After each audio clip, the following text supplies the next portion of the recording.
$10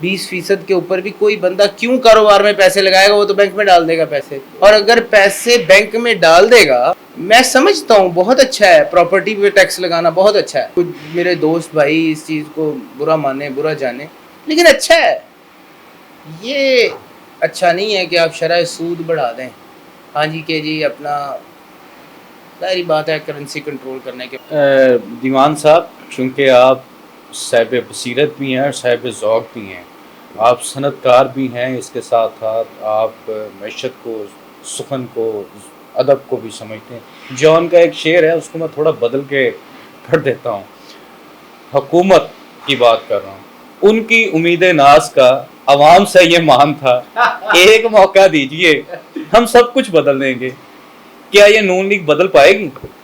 کہ مسئلہ نون لیگ کا یا کسی پارٹی کا نہیں ہے. میں عموماً کسی پارٹی پہ کمنٹ نہیں کرتا، نہ میں اس چیز کو اچھا سمجھتا ہوں کہ کسی بھی، کیونکہ بات ہم کاروباری لوگ ہیں، سیاسی لوگ تو ہے نہیں.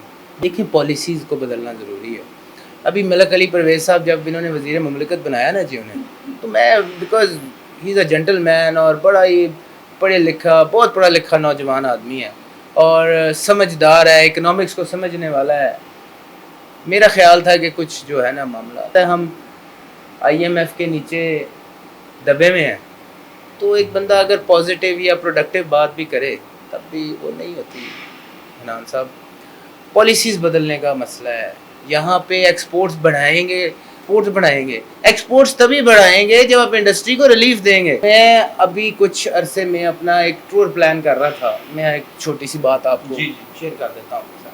زمبابوے ایک ایکسپو لگ رہا ہے، ہم لوگ زمبابوے جا رہے تھے. آپ بلیو کریں، یقین کریں کہ جس وقت یہ بجٹ آیا تو مجھے سمجھ نہیں آئی میں زمبابوے جا کے کروں کیا. میں نے تو اپنی چیز ہی بیچنی ہے نا، جا کے کیسے بیچوں گا؟ آگے ٹیکس کے کوئی حال نہیں ہے. آپ نئے سے نئے ٹیکس، اب ہماری ایسا اسٹینلیس اسٹیل کے اوپر جو مجھے نظر آ رہا ہے جمع تفریق کر کے تقریباً 2-2.5% انکم ٹیکس اور لگا دیں گے آپ. تو کیسے ہم لوگ کیسے ایکسپورٹ کریں گے؟ آپ نے ایکسپورٹر کو جو ایک استثنا دیا ہوا تھا اسے بھی باہر نکال دیا. کیسے آپ یہاں پہ ڈالر لائیں گے؟ کیسے؟ میں چاہتا ہوں کہ میں سمجھتا ہوں کہ $1 بھی اگر میری وجہ سے آ جائے نا اس ملک میں، چلو میں سمجھتا ہوں کہ یار میں نے کوئی کام کر دیا اپنے ملک کے لیے. لیکن آؤ ریمیٹنس کے حال کیا ہے؟ آپ کوئی پالیسیز بنائیں، ریمیٹنس یہاں پہ آئیں. ہمارا سب سے زیادہ جو ہماری معیشت کی کمر سمجھی جاتی ہے یا جس کو ریڑھ کی ہڈی سمجھتے ہیں وہ سمجھا جاتا ہے اوورسیز کو جو ریمیٹنسز بھیجتے ہیں. دیکھیں پالیسیز کو چینج کرنا پڑے گا. پاکستان کی معیشت بحران سے تبھی نکل سکتی ہے ایکسپورٹ کے حالات بہتر ہوں. ایکسپورٹ تب بہتر ہو سکتی ہے اگر انڈسٹری چلے. انڈسٹری تب سے چل سکتی ہے اگر انڈسٹریلسٹ کو ریلیف ملے. یہ تو ایک مسلمہ حقیقت ہے. یہ حکومت کر پائے گی؟ آپ کا کیا خیال ہے؟ آپ حالات کو کس طرح دیکھ رہے ہیں آنے والے دنوں میں؟ دیکھیں حکومت سب کچھ کر سکتی ہے، ایسا نہیں ہے. جو ایک گورننگ باڈی ہوتی ہے یا جو گورنمنٹ ہوتی ہے جسے آپ گورنمنٹ کہتے ہیں، وہ سب کچھ کر سکتی ہے، ایسا نہیں ہے. دیکھیں ایکسپورٹس ہی نا آپ کر سکتے جی، آپ کی پالیسیز ایسی ہیں تو کم از کم ایسی پالیسیز بنا لیں کہ امپورٹ ڈیلیٹ کر لیں. چلیں کچھ پالیسیز میں نے دیکھی ہیں جو اس میں مجھے محسوس ہوا کہ کچھ ایسا معاملات تھے جہاں پہ مجھے لگتا ہے کہ سخت پالیسیز کی تو واقعی ضرورت ہے ملک میں، لیکن کچھ ریلیف دینے پڑیں گے ورنہ انڈسٹری بند ہو چکی. یہ جہاں بیٹھے ہیں دروگا والا کے اندر جو اس وقت 6000 انڈسٹری کا کلسٹر ہے، چھوٹی بڑی اسمال لارج ہر سکیل کی انڈسٹری یہاں پہ موجود ہے. اب یہاں پہ اگر میں آپ کو یہ آپ یہاں چھوٹی سی ہماری ایک انڈسٹریل ایریا میں بیٹھے ہیں، میں یہاں سے ہم نکلتے ہیں 1 کلومیٹر چلتے ہیں، 1 کلومیٹر کے اندر میں آپ کو 150 فیکٹریاں دکھا سکتا ہوں جن کو تالا لگا. کس نے لگایا؟ میں تو نہیں کہتا. پالیسیز ہیں نا سر، سب کو بیٹھنا پڑے گا، پالیسیز کچھ ایسی بنانی پڑیں گی. ہم سختی جھیلنے کو تیار ہیں، لیکن سختی کوئی اس کا آؤٹ کم بھی تو دکھائیں. آپ نے جو منیمم ویج ریٹ ہے اس کو 22 سے 36 کر دیا، اسکیل 1 سے لے کے اسکیل 16 تک کی تنخواہوں میں 25% اضافہ کر دیا. تو کیسے پیسے بچا لیا آپ نے؟ اسکیل 16 سے لے کے اسکیل 22 تک 20% اضافہ کر دیا. کیسے کر دیا؟ نہیں دینی پڑے گی. اب میں کاروباری آدمی ہوں، میں اس سے زیادہ نہیں بول سکتا. سب کو قربانیاں دینی پڑیں گی، ملک ٹھیک ہو جائے گا. دیکھیں ہم لوگ ہمیشہ سے ایک بات کرتے رہے کہ یار کاروباری لوگوں کو ساتھ بٹھائیں جب آپ اکنامک پالیسیز بناتے ہیں. میاں انجم نثار صاحب یہ بات کیا کرتے ہیں کہ آپ جس وقت کوئی پالیسی بناتے ہیں تو کاروباری حلقوں کو ساتھ رکھیں. اور یہی وجہ ہے، میں پھر اب یہ بات شاید میری سیاسی ہو جائے، پچھلی گورنمنٹ کو دیکھ لیں کہ انہوں نے کہیں نہ کاروباری حلقے کو اپنے ساتھ رکھا ہے، ان کو بھی رکھنا چاہیے، اور اگر یہ نہیں رکھیں گے تو معیشت ہماری ہو ہی رہی ہے تباہ، اور تباہ ہو جائے گی۔ تکلیف دہ بجٹ ہے انڈسٹری کے لیے بھی، عام عوام کو تو مار دینے والا بجٹ ہے۔ دیکھیے میں یہ ایک چیز کو سراہتا ہوں کہ یار ٹیکس نیٹ کو بڑھانے کی کوشش ہے کہ چلے جی نان ٹیکس فائلر کے اوپر ٹیکس لگا دینا، بہت اچھی بات ہے، لگانا چاہیے۔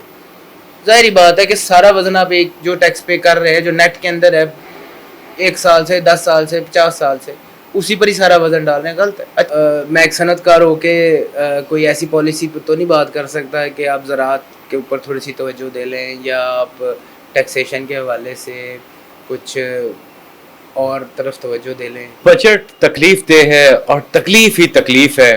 پاکستان کی معیشت کرائسس سے نکل سکتی ہے، اس کے لیے سب کو قربانی دینی پڑے گی، اور کسی بھی ملک کی ترقی کے لیے وہاں کے انڈسٹریل سیکٹر اور بزنس سیکٹر کے سٹیک ہولڈرز کو ملکی معاشی پالیسیز میں بٹھانا، اس کی مشاورت کو شامل کرنا انتہائی ضروری ہے۔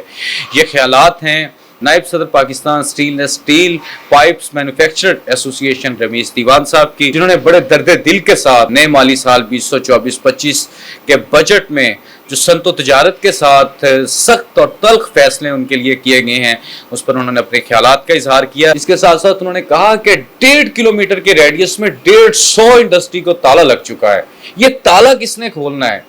یہ تالا حکومت نے کھولنا ہے۔